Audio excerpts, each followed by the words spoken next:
Starting with the name of Allah Almighty, who is the master of the day of judgment, and the bundle of the Salam on beloved Prophet Muhammad sallallahu alaihi wasallam.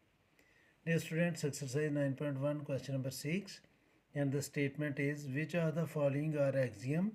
Axiom students वो algebraic statement होती है जो without verification correct accept की जाती है, जैसे a plus b whole square is equal to a square plus b square plus 2ab, तो इसको हम एक्सियम कहते हैं। यानी कि मैथ का कोई भी लॉ या कोई भी फार्मूला जिसको हम बगैर वेरिफिकेशन के एक्सेप्ट कर लेते हैं उसको हम एक्सियम कहते हैं।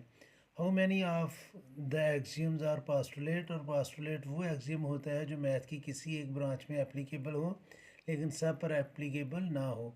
एक्सियम मैथ की तमाम ब्रांचेस पर एप्लीकेबल होता है। जैसे कि अगर टू लाइंस पैरेलल हैं तो वो जो एक लाइन पैरेलल है दूसरी के, तो अगर कोई और लाइन तीसरी उनके किसी एक के पैरेलल होगी तो वो दोनों के भी पैरेलल होगी।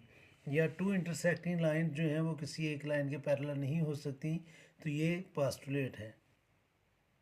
अब स्टूडेंट्स हमने इसमें से चेक करना है कि नंबर 1 में लिखा है if A is equal to B then B is equal to A, इसको हम सिमेट्रिक प्रॉपर्टी कहते हैं और ये स्टूडेंट्स एक्सियम है। नंबर 2 पर है 2 + 2 मेक 4, तो 2 + 2 4 होते हैं, ये एक्सियम है। हम इसको बगैर वेरिफिकेशन के एक्सेप्ट कर लेते हैं और ये एक्सियम है और ये मैथ की हर ब्रांच पर एप्लीकेबल होता है। नंबर 3 है students, one and only one line can pass through points. 2 points अगर हों और उनमें से सिर्फ और सिर्फ एक ही लाइन पास हो सकती है तो ये स्टूडेंट्स पास्टुलेट है, क्योंकि ये एक्सियम मैथ की एक ब्रांच ज्योमेट्री पर एप्लीकेबल होता है और इसको हम पास्टुलेट कहते हैं। अब नंबर 4 पर देखें students, if two sides of a triangle are equal then opposite angles are also equal. Students ये जो स्टेटमेंट है ये ना तो पास्टुलेट है ना एक्सियम है, ये थ्योरम है।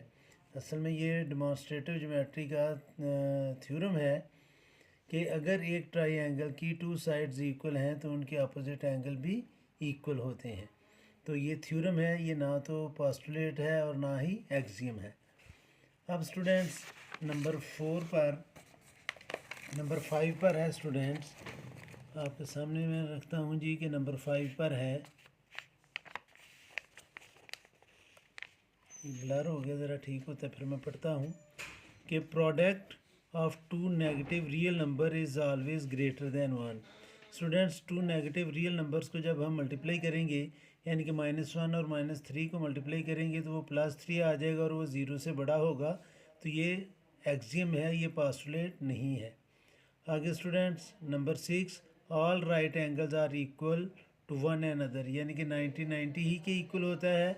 ये आपको कंफ्यूज करने के लिए उन्होंने ये इस तरह लिखा है, हालांकि ये एक्सियम है क्योंकि 90 ही के इक्वल होता है और इसको हम कहते हैं रिफ्लेक्सिव प्रॉपर्टी।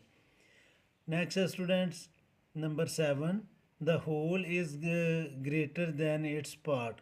होल होता है स्टूडेंट्स, आपके सामने मैं एक एग्जांपल देता हूँ कि ये देखें कि ये कोई चीज़ है, ये मैंने सपोज़ कि ये पिज़्ज़ा है, अगर हम इसको कट करते हैं इसके पार्ट बनाते हैं तो ये पूरा पिज़्ज़ा जो है वो इससे बड़ा है, यानी कि 1 जो है वो ग्रेटर दैन होता है 1/6 से, यानी कि 1 के हम पार्ट कर लेंगे तो उसका कोई एक पार्ट ले लें या ज़्यादा पार्ट ले लें तो वो जो होल होता है वो उससे बड़ा होता है। तो ये स्टूडेंट्स एक्सियम है। नेक्स्ट है students, if A is greater than B and C is greater than D then A plus C is greater than B plus D, यानी कि दोनों ग्रेटर्स को अगर हम प्लस करेंगे तो वो ग्रेटर होंगे दोनों स्मॉलर के सम से, तो ये भी स्टूडेंट्स एक्सियम है। नेक्स्ट है, it is possible to extend a line segment continuously in both direction.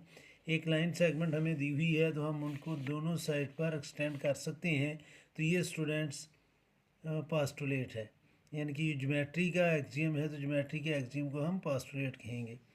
Number 10 है students, when we add 3 consecutive even numbers their sum is even. अगर हम 3 इवन नंबर्स को प्लस करते हैं, कंसेक्टिव इवन नंबर्स जैसे 2, 4 और 6 को प्लस करें तो उसका आंसर इवन ही आता है, तो ये भी स्टूडेंट्स एक्सियम ही है। ठीक है, तो ये था स्टूडेंट्स क्वेश्चन नंबर 6। उम्मीद है कि आपको इसकी समझ आई होगी, फिर भी अगर कोई कन्फ्यूजन हुई तो आप कमेंट बॉक्स में ज़रूर कमेंट्स कीजिएगा। कोशिश करूँगा कि जल्द से जल्द आपको रिप्लाई करूँ।